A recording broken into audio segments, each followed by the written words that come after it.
Hey everybody, welcome back to the Tribe of Nerds. Lindsey and I are back for more Survivor 50 coverage, and we've got Devin back with us on the Tribe of Nerds. Welcome back, Devin. Well, glad to be back. Of course, we're happy to have you back, Devin, because today we're talking about Survivor 50 casting snubs, because we've seen everybody on YouTube do these where who got snubbed from Survivor 50. We obviously know the people that have openly said that they wanted to be on 50 or they were in contention and they got cut ultimately. You'll probably see some of those people on this list again, and maybe some interesting ones. So, I mean, I'm wondering what your guys' initial thoughts are on the list we have compiled.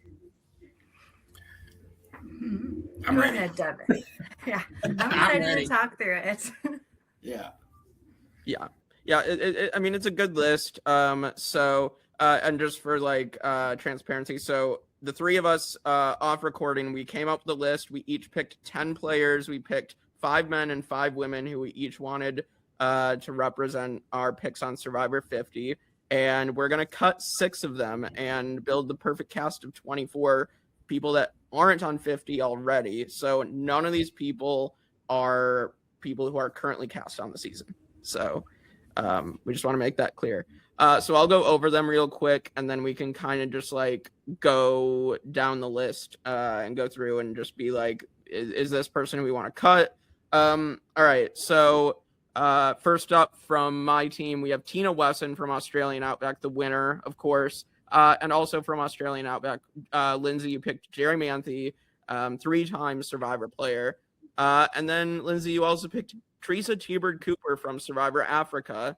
Then we have Sean Rector from Devin's team from Survivor Marquesas. Then we have the Rob father of podcasting. We have Rob Sesternino on my team, of course. We had to pick Sesternino. Then we have 2 Vanuatu representatives. Lindsey, you picked Eliza Orleans and her effing stick. And then, Devin, you, of course, picked Amy Cusack, who is another person that has been on one of our What Ifs. So another fantastic interview. Then we have another one of our favorite guests. We have Danielle DiLorenzo Nath on my team. I love Danielle. She's been very nice to us on the channel and getting to meet her in person. And then our highest viewed person on the channel, also on my team, we have Terry Dietz. Absolutely go check out that interview as well. Terry is so good. And then, Devin, you had Jonathan Penner from Cook Islands, Micronesia, and Philippines. We love Jonathan Penner. Then I picked Earl Cole from Fiji.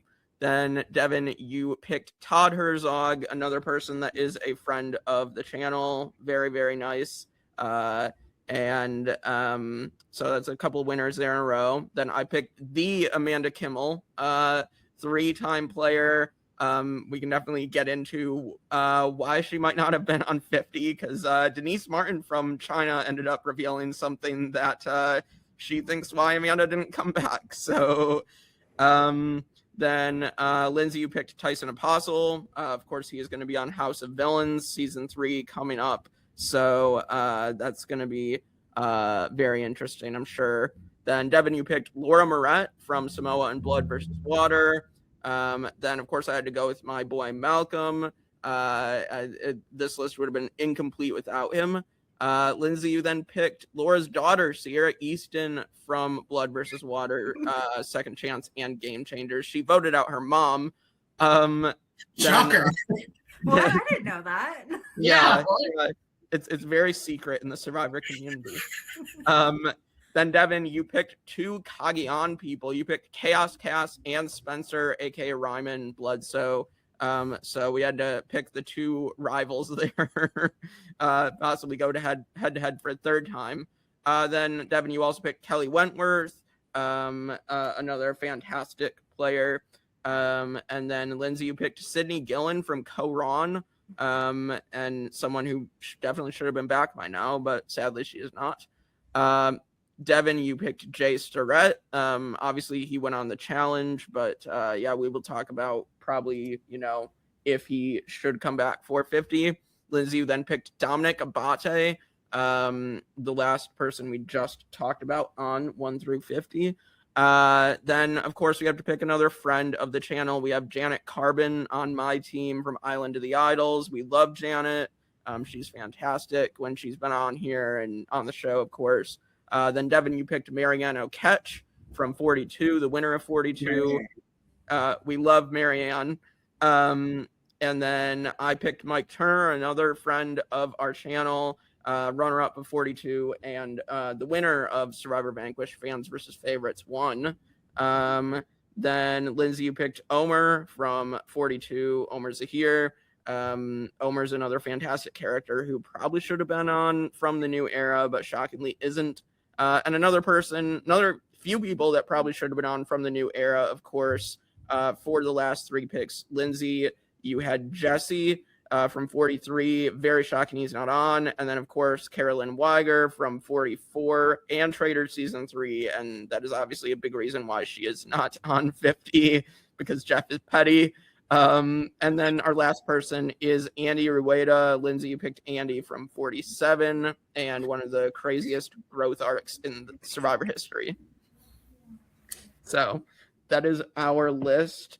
So we can kind of kick this off. I didn't want to take too much time away from your guys' thoughts here, but what do you guys think? I mean, just general thoughts as we have gone down this list, and who you might want to like initially cut, because we have 6 people that we need to cut here. How are we going to cut it? I kind of want to start on a positive note on the people who I think stand out to me as like, in my opinion, like why were they not on 50 in the first place? So like to me, like guaranteed keepers. I think all 3 of us can be in agreement that like the OG villainess of Survivor, Jerry Manthe, obviously deserves like the fact that Colby's back without Jerry is weird.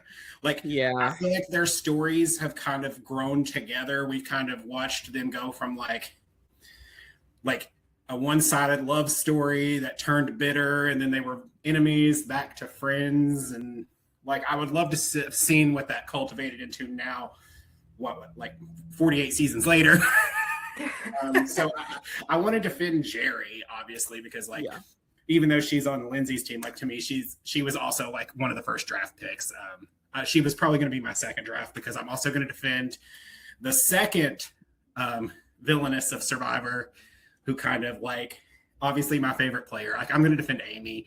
I think Amy became the prototype for like what is considered one of the most like terrifying strategies that comes up every season, the all women's alliance. I know that Parvati, successfully did it. Then Kim kind of evolved, but I think it started with Amy and her and Leanne.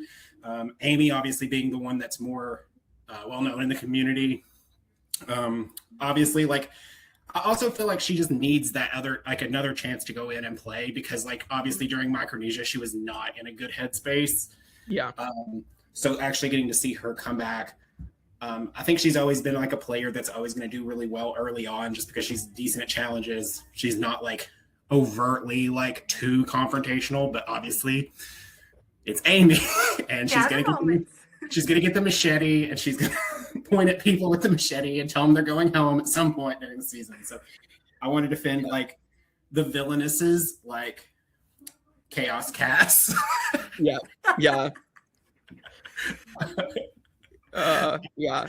You don't have any arguments for me on any of those 3. I think they're 3 of the most iconic women in the history of the show, known for being villainous, all 3 of them. Like, obviously, as I said, we got to talk to Amy, and Amy is just a super nice woman, and also, but she has this like ability to play this game so well, lead this women's alliance, take charge, and be the ice queen. And like, that's so interesting, like so many layers to Amy, that made her such a really fun character back in season 9 and season 16. Yeah, you can see the same thing about Cass too, because I'm also going to agree. I'm solid in all 3 of these. They're top spots, in my opinion, the people that were snubbed. Cass is such an interesting player. She is so smart. She is always thinking. You never quite know if you're getting the chaos side, if you're getting lawyer Cass. But I love it, no matter which side we're getting. So would have loved to see her on 50. I think the biggest thing about Cass is that, like, I don't know where her story could go from here. Yeah. But I do think she's one of those players where you put her on the season and you're not going to be disappointed.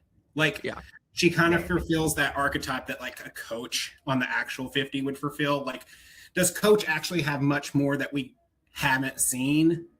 Probably not. But is it going to be entertaining because it's coach? Like, and then in the same way, it's chaos cast. Like, she's going to do something, but it's just going to be like a twist on the things that we've seen her do up to this point. And I think that's just always an interesting like way to guarantee there's going to be entertaining players on the season.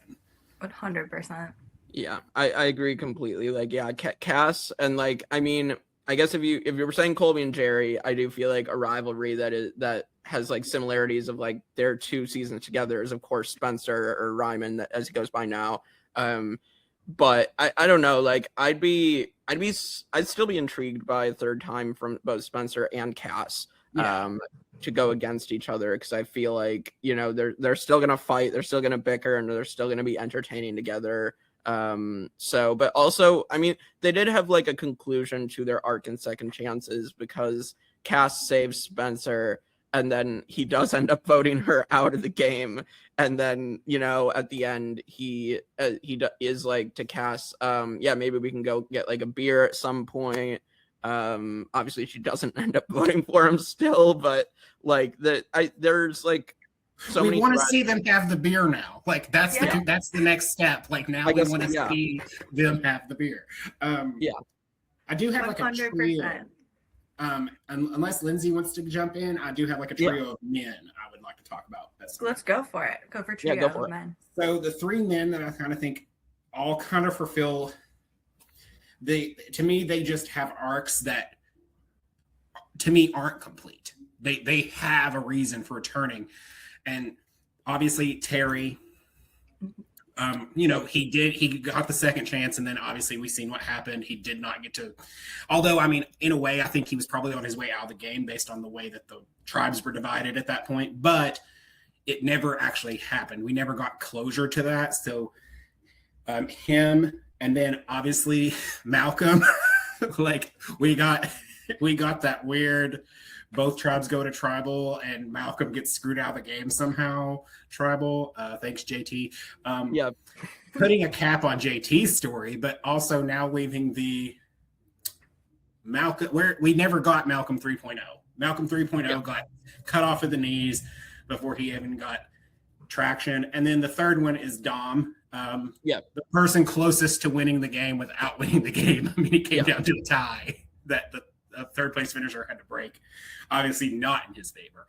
So to me, those three just have guaranteed storylines that I know I would want to see conclusions to. Yeah, I'd love to see all 3 of them. Obviously, Malcolm, like I've said it for almost 10 years at this point. Like, it was depressing because I've also gotten to meet Malcolm in person, and like it's depressing to see him get screwed out of Game Changers after I'd met him a few years earlier, and just like I feel like his edit was even building up that he was going to do some really big things again. And like, he's like, I'm so excited to be here. And I just feel like it was depressing just to see him go, because everybody knew that he's the biggest all around threat and everything. And so I'd love to see him get that conclusion that I think he deserves. Terry Dietz, the same thing of like, he was such a challenge beast the first time, comes back for his second chance when he's been cut from a bunch of seasons that he was in contention to be on. Right. And then, you know, obviously the family emergency, he has to get pulled from the game. And just like Terry is super awesome. We met, Shane and I got to meet him in person as well after we had interviewed him. And like, he's just such a nice guy. And I think, I do think if his tribe lost, I do think he's probably out the door. But I think that tribe honestly was winning everything. Yeah. Right. They had Joe, they had Terry, Keith is no slouch, Kelly Wentworth's no slouch. Like, I don't think that tribe had fear of going to tribal council. Right. I mean, that's kind of what I was alluding to. Is like, I kind of seen what was probably the writing on the walls if they did lose. But like what you said, like the chances of them losing was very slim. Right. So it just feels like incomplete. Like to me, they're just kind of like the three males that stand out as like like Malcolm. Like okay, we love Ozzy. Okay, like Ozzy is we will take that Ozzy is definitely a figure in Survivor history who earned his spot in that. But Malcolm had more potential, I think, moving into 50 than Ozzy did. So it's kind of 100%. weird. Like, I agree. I don't especially strategically. Yeah. Exactly. Strategically, it's the problem because like as much as we want to say like, oh, they're in the same archetype, like they're actually not. Like Ozzy is strictly a challenge person, while Malcolm is actually more of like a jack of all trades. Yeah. Where he's like good socially, good physically, and good strategically. Like, I think he's like, I don't know if Malcolm's technically hitting like max levels on anything, but like he is very steady across the board, strong in all areas type 100%. And what I think it's missing a little bit on Survivor 50 is the representation of the 20s. And that's so many people's favorite era of the show. And Malcolm to me is that representation. And like you said, his story's still open. Exactly. I mean, piggybacking off of that, like this is also kind of where like Kelly Wentworth comes in. I think that she's kind of the female that represents that era. Like she tail ended it in 29 and she really didn't spark until the 30s. But for me, I always considered her around that era of like Blood versus Water to like Worlds Apart. Like there was like this era of the show that she kind of came from, and then after that era is when she kind of became like this huge fan favorite. She's like similar to Malcolm, more of a jack of all trades. She's strong in all areas, and to me it is weird that we don't have some of these very like 20s representation type players that really kind of already earned their slot there. They're just not. Those slots were given to, and maybe this is the problem. Maybe they should have had 49 be an all-stars for the new era. Then go straight into 50 and let like the people prove themselves on 49 become the all-stars that get to return for a back-to-back season in 50. I love that concept and idea. 100%. Because let's face it, like a lot of people got cut because they wanted to squeeze in half the cast as new era. When you have like at least 6 or 7 different eras of Survivor that happened way before this. Yeah, exactly. I think I had heard something like originally it was mostly old era, and then I guess it got changed because I don't know, like people have said people complained, but I don't know who would have complained besides like the network maybe, like because the fans wouldn't have known 100% who was cast yet. I do think that they treat the fans a little bit like the fans are stupid. I understand that there are casual fans, but like I hate saying it like this. 50 is a love letter to Survivor is what it should have been. I don't know if that's what it's going to be, but that's what it should have been. And the people who really were going to actually appreciate it, if you wanted to give back to those people, you probably should have casted more across the board opposed to half of it being from the new era. Because I'm actually kind of a defender of the new era. I've liked a lot of what we've gotten from the new era, but like they did a new era and didn't put in Carolyn or Marianne, who are on these or lists. Jesse. Like where are these very like if you're talking about characters on the show, like I understand Q, but there's so many of these people who other than the fact that I feel like it's almost like they would have been better for an all-stars, new era all-stars opposed to like 50 legacy. Yes. I 100% see that because you're right. It's a love letter to the fans, or what that's intended to be. And it's going to be people that truly love this show, like us who are doing these podcasts and discussing these things, who would have appreciated a lot of the players on our list as opposed to all the new era But I agree with you. There's some good characters on the new era too. For all we know, Parvati 2.0 is about to start playing and it just hasn't aired yet. Yeah. It is disappointing to me. It's been disappointing to me since the cast was announced, and it didn't have people that, when we watched the new era seasons at the time as they were airing, these people were going to be locks for the next returnee seasons, like Carolyn, like Jesse, like Marianne, Omer, like Mike Turner. Honestly, I honestly thought a lot of those people would 100% be back. They should, they were more locked. I guess they came across more locked than what they ended up being, because to me, how do I word this? Because like, I understand that they're trying to get a lot of different types of like things going on, like people from every different era, people of different backgrounds. Like, obviously they're archetype castings, even if they want to say they aren't, they are. Okay. Yeah. Like, they can't have people who are fulfilling the same archetype over and over again. But like, my one major defense on Marianne is, in my opinion, there's never been a winner that falls into what Marianne is as a character on the show. Like, she's not like, as much as she is like makes good moves, like she strategically positioned herself to win that game.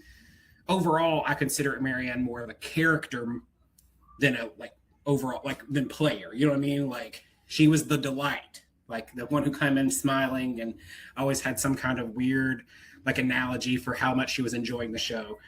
And if it's a love letter to the survivor, like having somebody who truly loves the game like Marianne would make sense, but apparently it didn't. Yeah, Marianne brightens up any screen that she is in, so I'm sure it's even more for the people that are playing with her on an island, seeing that in person. So I think she'd been lovely for the fans of 50, and also just for the other castmates as well, as she's such a fun person in general. You can't help to not like her. Like, you just do. Everyone likes her. Plus, you're right, she makes good moves too. She can play a game. Right. Yeah. She's talking about people who like make good TV. I want to defend one of my male choices, Penner. Penner was supposedly going to be on 50, and then I think he got sick or something. Aww. Oh, okay. Well, at least we get an explanation for why Penner's not. I believe that's been said. And like, for me, like Penner, I don't have any argument against Penner. I think everybody loves Penner. I think he's one of the greatest characters in Survivor history. Like, nobody really, I mean, there've been maybe a couple people that had talked crap against Jeff, but not to the extent that Penner did when Cook Islands happened, and he's literally like, "Oh, please, Jeff." Like, yeah, like nobody had ever done that to that extent before. And so for him to do that and then like carry it into Micronesia and then into Philippines, like Penner is a huge part of Survivor. And then obviously Winners of War, like his whole thing with his wife, this beautiful relationship, ALS, and Yule is playing for Penner. So for me, his story was like an even bigger, like overarching part of the beginning of season 40, and then he's not here. So yeah, I think with Penner also is like, obviously we know Penner's great one-liners, good confessionals, great TV, right? Like, but when you put Penner with certain archetypes of people, you get golden television, because Penner will say what people are truly thinking, but afraid to say while on the island. Like, he might not always say it to their face, it might be in the confessional, but it gives that sense of, like, to me, relatability. Like, it's what makes the show relatable, because when people do weird and baffling things, I, as a person who likes to commentate on those things, likes to see somebody in that archetype who also will actually say what I feel like a lot of people are thinking, like, that's weird. Like, stop acting like that. And that person's Penner. Like, Penner gives, that's why he's great TV. Is I think he's also very authentic. Penner's never going to go out there and tone it down. He's just going to be Penner. And he's also pretty good strategically. Like, he's not like a slouch. Right. If he had just said yes to Denise with him and Carter making a final 3, there's a really good chance the two of them could have competed to win that full season. Yeah, it was Right. to Lisa, but yeah, Lisa, my bad. yeah, if he had said yes to Lisa and going to Final Four with her and Scoopin, I mean, Penner probably ends up winning the season. So. Yeah, I mean, I kind of want. I'm trying just looking on the list. I could bring up a potential cut. Also, Okay. a really good confessional and someone from the same era, like we've been talking about. As much as I would love to see Tyson play again, he has won this game. He's played it quite a few times, and we do have to cut 6 people. But man, he's such a fun character. Yeah, I again, he's going to be on House of Villains. But like Tyson is another one of the greatest characters in Survivor history. I don't have an argument against that. I will say, to your point, Lindsey, I think his arc is honestly complete. To me, like he finally won the game on a 3rd try after getting blindsided completely after being cocky and making one of the dumbest moves of voting himself out of the game. And then he comes back for Winners at War and is like the family man of like, he has daughters now. He's married to his now wife, Rachel. And so like, I just think like, I don't know that there's more that Tyson can bring to his character arc on a return, his story.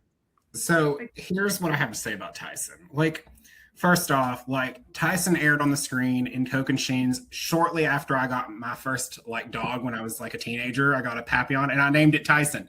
I mean, then he shows up on screen and he's one of the most entertaining people from that season, returns, makes a bonehead move, gets voted out. Like, the only reason I would want to see Tyson again, just honest, is now that he has his like little podcast thing. Yeah.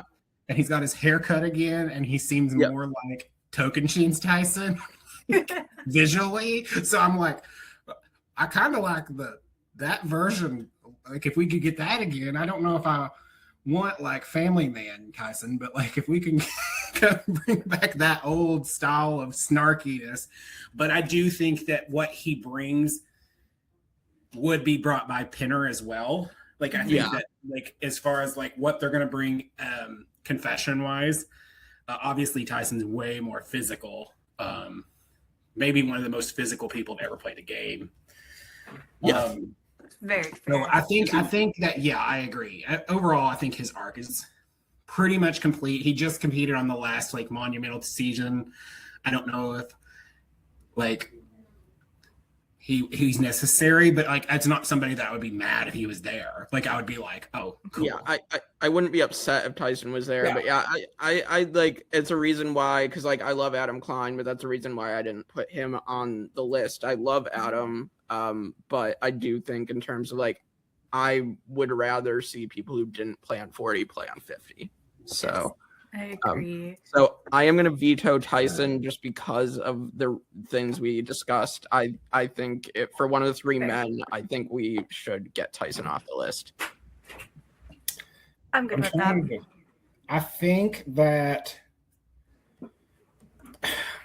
it's hard. Like honestly, I do have a hard time cutting. Well, I love Survivor. Like I think people who get to know me know that I love this show and I love a lot of things about this show. So looking at a list and saying who doesn't deserve to be there on like a monumental season for me is hard. I think I'm looking at the list as well. Some duos that kind of go together if we want to talk about them, just while we're looking at who we can take out on this list because it is very hard, is Sean Rector and Rob Siu. Both from our earlier seasons are fantastic players and characters that I would love to see back. And then we also have our Morretts girls with Laura and Sierra, another duo we can talk about together. Yeah, I think Laura and Sierra is something we should discuss because I don't think they both should be on, regardless if they're a huge part of Survivor history. One thing that I want to also say with Sierra is she got brought back so many times in such a short span of time because like, oh, she voted out her mom. She caused this rock draw. Like she did this. And so we're going to bring her back for a second chance. And then we're going to bring her back like 3 seasons later in Game Changers, and because like everything is so recent, she's gonna get voted out first. Like, you know, I mean, here's the thing. Whenever you talk about the Morrett women, obviously we know Sierra's legacy. Everybody, I think, knows. I mean, Jeff has hammered her voting on her mom into the ground so hard that the nail is no longer visible. Like, yeah, it's underneath the ground. But like, I think people almost overlook Laura. I mean, when you look at Laura's game, especially on Blood versus Water, she played a horrible game.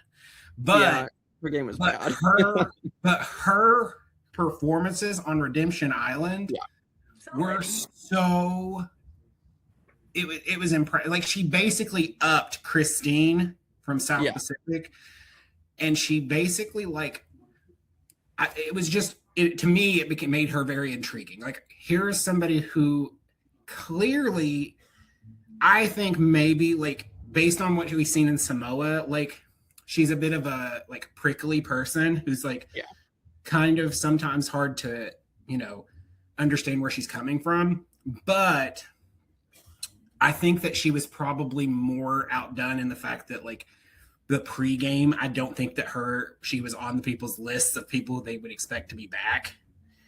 So she was probably left out a lot until later when I know that she probably talked to Aris pregame, but like one relationship doesn't make a you know, a far run, obviously. But she ended up having a far run in anyway because she literally took Redemption Island by storm and was like a Tina away from returning to the game. Yes. If I'm sitting on the island and I'm looking at who I'm playing against, just personally, I'd be more afraid of Laura than Sierra. So I would kind of like to see Laura play again just for that. And maybe without her daughter, because I think and I think a reason she was voted out from Redemption Island or to Redemption Island like in the pre-merge was because like they thought she could knock some people out at Redemption Island, and like they were scared of her flirting, I guess. Like, the thing about Laura is, from a record standpoint, like, obviously we're not talking individual immunity wins because that's a different record, but he does hold the record for most individual wins across immunities, rewards, and duels. Yeah. Like, and it's not even close. Right, because she won 2 in a row in Samoa, and then a bunch of challenges and I mean, like, I think it's like somewhere around like 9 or something. Yeah, it's something like that. Yeah, that's crazy. I think she's overlooked. I wouldn't be opposed to actually cutting both Morretts, but I do think if we keep a Morrett, I think most people would think you would keep Sierra. To me, I think you actually keep Laura. I think Laura has more chances in the game. Especially if, like you said, if there's no reason to vote her off because she's actually good for the tribe. Mm-hmm. Yeah. I'm seeing your point on this, and I'd be cool with vetoing Sierra off the list if you guys want to. I know it only takes one, but I think if that's the agreement, I'm down to give Laura a chance, like without Sierra this time. I'm gonna echo that. If we come down to it, we need to cut another one. We can talk about Laura again later, but for now, yes, I'm good with Sierra. Yeah. Okay. I did want to bring up people who were like wanted to be on 50. They've said that they were in contention to be on 50. So we already brought up Sean and Rob C. I think they've both been pretty open that they were in the casting process, or at least like people had shown pictures of Sean. Obviously, Sesternino has said it on RHAP, his journey for 50. Jerry, obviously, like we've already mentioned, but Tina Wesson has openly said she wanted to be on 50. She was wanting to be on 40, and they literally cut her. Okay, can I ask a question? Why do they keep overlooking Tina? Like, I don't know. First off, Tina Wesson, like, okay, Richard Hatch was the first winner, but Richard Hatch has unfortunately been blacklisted. He's never going to play Survivor again. So guess who that leaves? That leaves Australia. And she was the first woman to win Survivor. And I think she was the first person to truly play against people who were intentionally playing the game and outplay them. Like, yes, Richard outplayed his cast, but his cast wasn't playing the game the way the game is now played. Tina came in after that was aired and maneuvered around other people like Jerry and Varner and Alicia and these people who actually had strategy to their game, and she outplayed them. I mean, she beat Colby in the end. Like, she beat a very strong competitor. I mean, I guess Hatch beat Wigglesworth, but I think Colby's a much better player than Wigglesworth. So, so like, she worked very closely with someone who also was an excellent player and beat them. So, like, and convinced him to make the decision to lose the game. So, I think. And Tina was screwed in All Stars because they were targeting the winners. She had and like best players. She had no shot.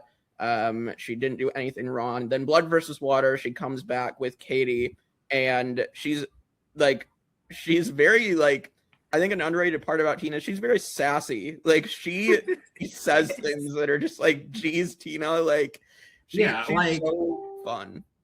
Honestly, like, looking at our list, like, Tina, like, especially comparing it to like the actual people who made it on, like, Tina is somebody who has really interesting dynamics with multiple people. You could cast Tina with Colby, Tina with Jerry, Tina with Jenna, who was the person who led the charge against her in All Stars. Tina and Laura Morrett. They were the two that went to the final duel, and Tina beat out Laura. Like, she's somebody who has multiple people where it would be interesting to see if they come together and try to play together this time, or if they continue to butt heads, or like in the case of Colby, can they do it again, or do they feel like they need to lessen their threat level by getting the other one out? 100%. And I think she'd also be a great representation from season 2, given that she's given interviews that she's very physically healthy. She's in the mindset to play again. Like, she is actually ready to go. It's not someone that maybe just couldn't play again because it's been too many years. Like, she is ready. So I think Tina, definitely a snub. I want her on our cast. Okay, like, let's talk about T-Bird. Yeah, so T-Bird is another person who should have been on 50 because she was snubbed from Second Chance. I still don't understand to this day, because she was in the old school era. People were jumping in the chance to have Wigglesworth and Varner and Kimmy back on, and T-Bird doesn't make it, and she's season 3. Like, it didn't make sense, and like, people knew how badly she wanted to be back. And you go back to Africa, T-Bird is clearly the best player on Samburu. Like, her entire tribe sucks at the game, and she's the smartest player. Like, she manages to like. I mean, let's face it. The stunt she pulled on Goldsmith. Yes, that's what I was just going to bring up. Yeah, like, that's one of the first times we've ever seen a player successfully hide who they actually voted for and let somebody else take the fall for your vote. And like, this was something that evolved throughout Survivor history, which we were talking about 50 being a love letter. That evolved. We've seen Sandra successfully do this again in her first season, where she let Krista take the fall for throwing the fish. Like, we've seen, like, this was a strategy that evolved of letting somebody else take the fall for your move, because even though you made the move, you don't need credit for it yet. Yeah, she endeared herself to Lex so much so that, like, he never suspected her. And then when she knows she's screwed by the Baron people at Final 5, she even tries to get them to turn on Big Tom. Like, she's like, oh yeah, Big Tom told me to gun for Lex, and it actually like puts like a line in the sand between Tom and Lex and causes them to feud so much that they gun for each other anyway. Like, I think T-Bird should have gotten a chance to show that she is an amazing Survivor player. And I want to say I was shocked when she did not make Second Chance. Yeah.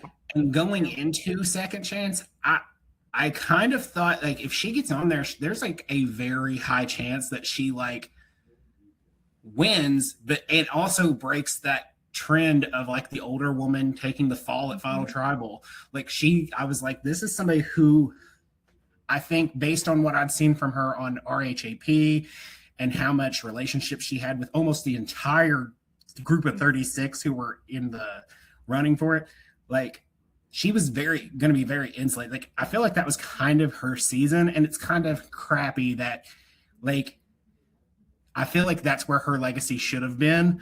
Yeah. But they keep snuffing her, and I'm like obviously like this archetype is very, very good for the show. Like lots of fan favorites and really entertaining players come from this like older woman archetype, the mom or whatever you want to call it.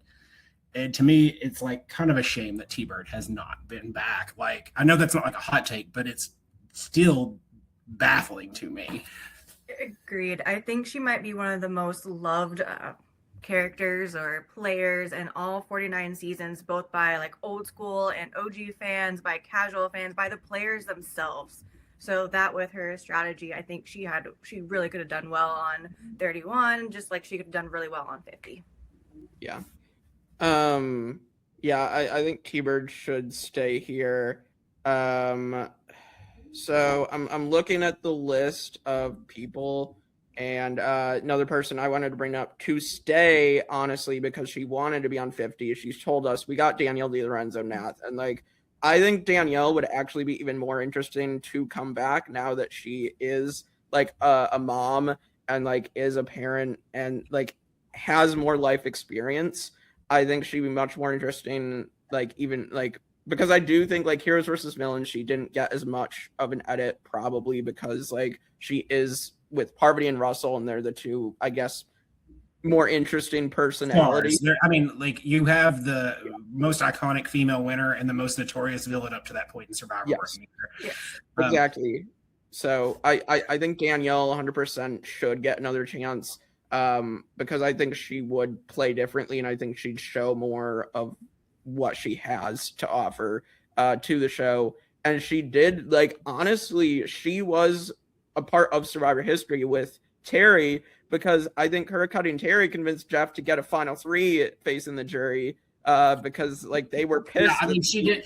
Like, honestly, she's actually one of the people that I've talked about before of like the Game Changers cast being like not game changers. Like she actually changed the game. Like her screwing Terry, you know, one of Jeff's golden boys out of the game at final 3 did change the format of the game. Like she's okay. Like I think Danielle is a little bit of like an on-off character. Like I think when she's on, she is very compelling, and then I think that she also knows how to blend into the background very well. Yeah.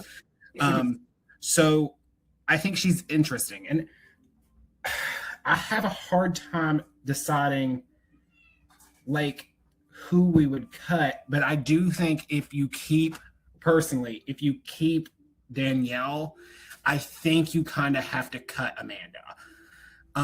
And it's because I think they're two women of a similar archetype in the same, like similar physical archetype, very different players as far as their strategy.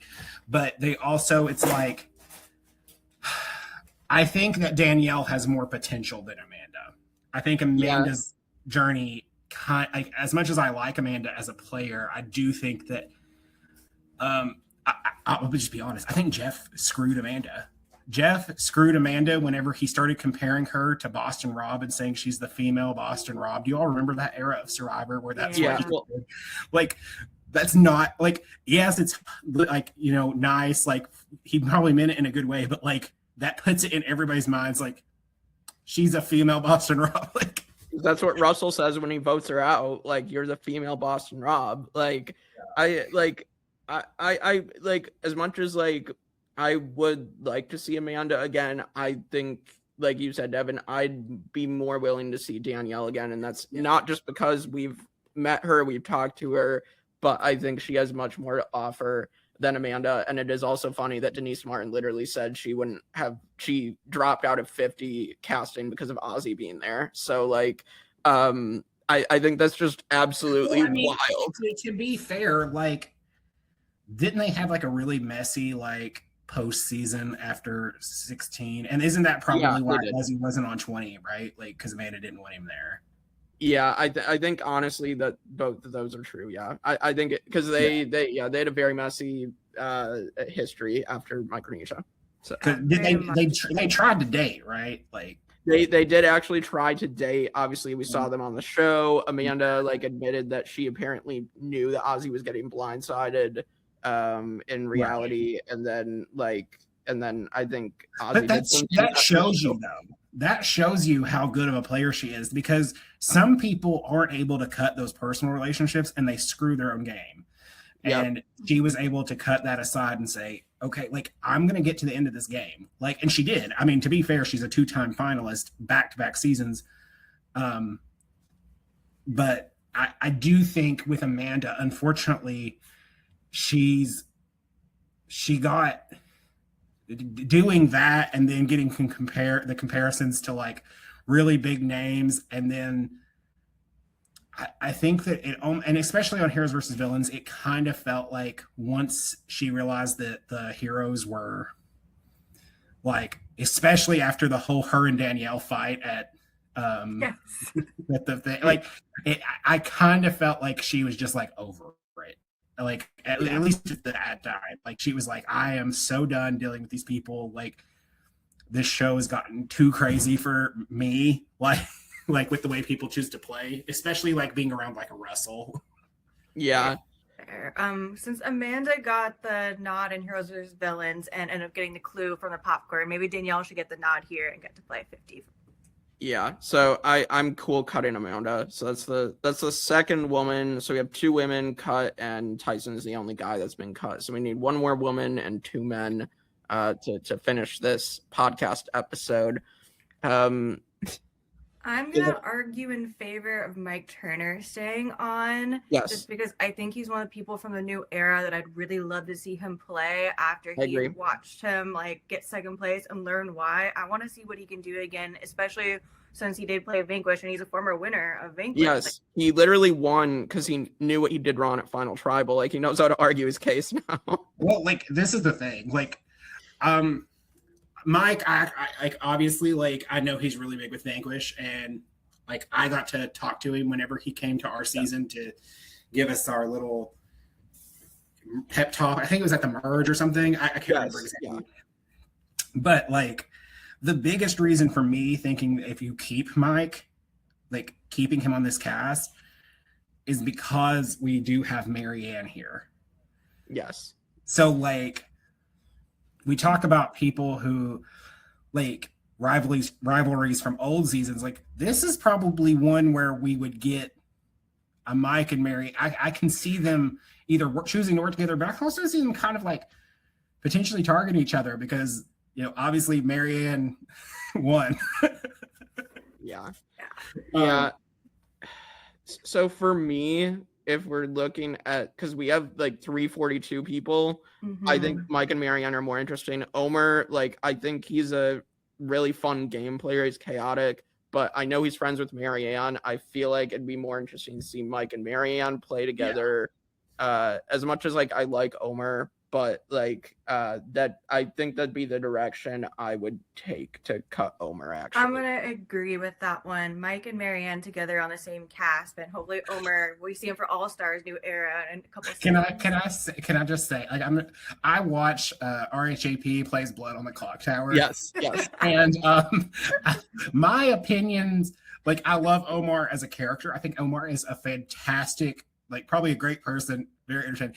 My opinions on his ability strategy-wise have been very, very swayed, like because he makes some crazy moves, and like he strikes me like it's weird. And I do not take this comparison in the any way other than the way I'm explaining it. He kind of comes across as like somebody who I could see playing like how JT plays on returns, where it's like he plays on house money and just goes all in on like crazy strategies that just blow up in his face. And like, I don't want my favorite screwed out of the game because Omar decided. We don't want to see Malcolm get screwed again by someone else. Yeah, like by Omar this time. Oh my God. Omar took out Malcolm went out the same way again. I would probably cry, also kind of laughing, but cry in general. Like I've seen how his mind works when he's explaining his strategies on Blood on the Clock Tower. And if that's what he brings to the show, like, sometimes it's demented. Like, he is crazy. Like, legit. Like, and some people might be like, oh, that's a reason to put him on. But for me, I'm like, yeah, but I also want to see people like Jerry and Amy and Penner to do well. I don't want them screwed out of the game because some guy decided to go all in on You know, I think the one chaotic player we can say we can keep probably is Andy. I mean, you can already keep Andy, and Andy's already going to cause chaos. And like, no. Andy was going to be my choice for the final Melvito. Oh wow, oh wow. I mean, I'd be open to hearing Andy being cut too, but what's the reasoning? I mean, it honestly just boils down to like, I don't know who else to cut, and like, Andy's right. He's like the newest. Yeah. He's the newest kid on the block, and you know, sometimes in school when you come in and you're the new kid on the block, you're the last picked for dodgeball because nobody knows what they're getting. Yeah, because I'm looking at this and I want to see Jesse Lopez play again. I want to see Jay play Survivor again. Yeah. It's really hard to get a third cut for the men. Okay, yeah, the only person I think, and I know that we talked about this person earlier, the only person I think that you could logically, if you're keeping Andy and cut, is Spencer, because I do think they are kind of in similar archetypes. Yeah, like very intelligent people, kind of socially awkward, especially when the first time we got introduced to him. Obviously, Spencer kind of evolved from his like initial, but like the only way I think you keep Andy is if you cut Spencer. And honestly, I would rather see Cass and Spencer's than Andy alone. Yeah.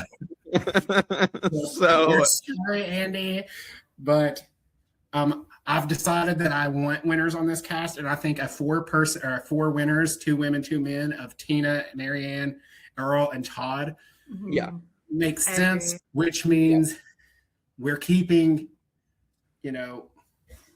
people, and unfortunately, Andy. Don't worry, Andy, your time is still coming on Real Survivor. Yeah. He's great for like a new era All-Stars. That's where he is. Yes, I agree. So we have 3 women that just got cut, or 3 men. Sorry, 3 men. We have 1 more woman that needs to be cut from this group. Oh God. See, this is like difficult to pick the woman because like I'm looking at, Laura's a consideration, but I do see the point you guys made. Can we talk about the situation where I see like Tina, Laura, there was Janet, the mom, older woman archetype. Yeah, like the Carolyn kind of even falls into that. Like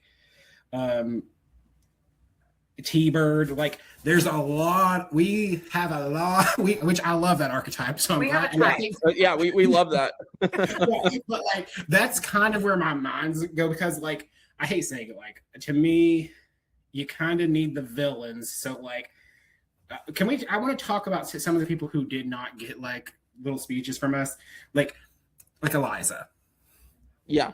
Eliza is, if you didn't watch Amazing Race when Eliza raced with Corinne, you missed out on like 4 episodes of really good television, because they're so good. It sounds like a mess. Anything Eliza touches turns to a fucking stick. And it's working. Like I'm here for it. Like the reason that I actually love Micronesia. Yes, I love the Black Widow Brigade. I'm a big fan of Parvati, Suri, Amanda. But like, can we the favorites part of that cast was so stacked. Like Amy, Eliza, Penner, like these ones who have not truly gotten. Well, Penner got his, but like these people need to return because that cast was so good. And that's why it was so good, because you all casted entertaining people. And you know who's entertaining? Eliza. She's Yeah, very entertaining. I was looking at Eliza, but then I'm like, no, Eliza's just too iconic to and Like- a huge part of Survivor history. Like, I can't cut Right. Eliza. Like, I She's- want to see her play with the new era, like idols and advantages, because she like there's so many different references to it's a fucking stick that we can use here. It's gonna Yeah. be great. Yeah, Yeah, like, exactly. and to me, it's like, I don't know who to cut. Like, cutting somebody at this point is because, like, we haven't talked about Jay and Sydney, but like, to me, these are two players who their return is past due. Mhm. They Yeah. are two of the most entertaining players from their seasons. Yes. I mean, Sydney might be one of the most physically strong women to have ever played the Yeah. game. Like, Yeah. like, Yep. Yes, and I and- could be wrong, but I think Sydney might have been also one of the people that said she was maybe asked for 50 or at least wanted to play 50. I think she said it on RHAP as well recently. So I think because I know she didn't come back for a while because of her bodybuilding career. So which is understandable. So yeah, I feel like Sydney and Jay have to be there. Honestly, I think it would be more interesting if they were there. So So who have we cut? Who have we cut? So we've cut Amanda Kimmel, Tyson, Sierra, Omer, and Andy. Those are the 5 we have cut so far. I'm leaning. It's hard. Like, it's really hard. Like, How many new era people do we have, real quick? Do we know? So the new era people, we have Marianne, Mike Turner, Jesse, and Carolyn. yeah, I mean, like, at the end of the day, to me, like, I know that a lot of people are gonna be like, "Oh, that's not a lot of new era," but like, the new era is only 1/5 of the show, and as much as I hate saying it, like, when it's, to me, it's supposed to be a love letter. That means that there's going to be representation from those golden era and from the original era. There's going to be a lot more representation from those, because Exactly. that's what got this show to where it's at. I'm looking at this cast and I'm like, to me, it might have to be Laura.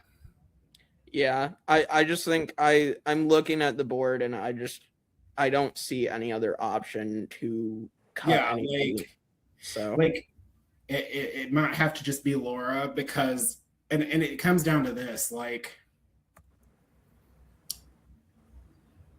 out of the, like, I hate using the word older women, like, but like, from TV standpoint, older women, like Tina, I feel like has to be there. Jerry, who's now an older person in their eyes, yes. Eliza, Amy, like, even like what Danielle's probably in her 40s now, like out of all these people, like, unfortunately, like, she has the least I can defend. So I think it has to be Laura. Yeah, that's a hard cut, but I agree. I think it has to be Laura for me too. yeah, I'm in agreement. So there's our Can we 6. just talk about, okay, I feel like we were very mean to Blood versus Water. We cut Tyson, we cut Laura, and we cut Sierra. We were very mean to them. It was not the intention coming in here. I love Blood versus Water. Yes, I want yes, to see yes. it again. Actually, Terry Deets and the Sun back for Blood versus Water 3 or whatever it is. Yeah, I'd be down for that.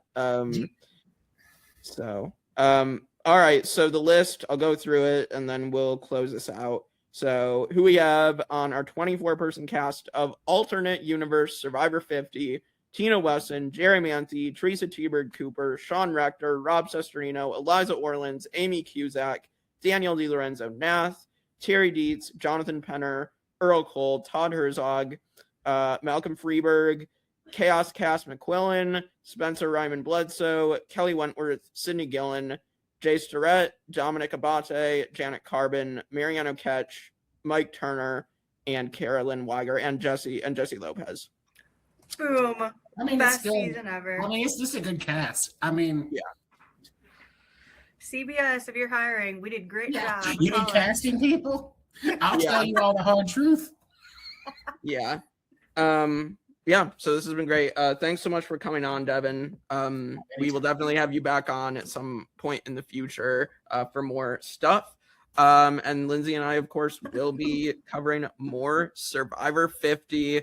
So stay tuned. We'll obviously be doing recaps with Shane when the season starts. So yeah, come subscribe, like, share, comment, and we'll see you all next time for more Survivor 50 on the Tribe of Nerds. It's a Bye, fucking everyone. stick.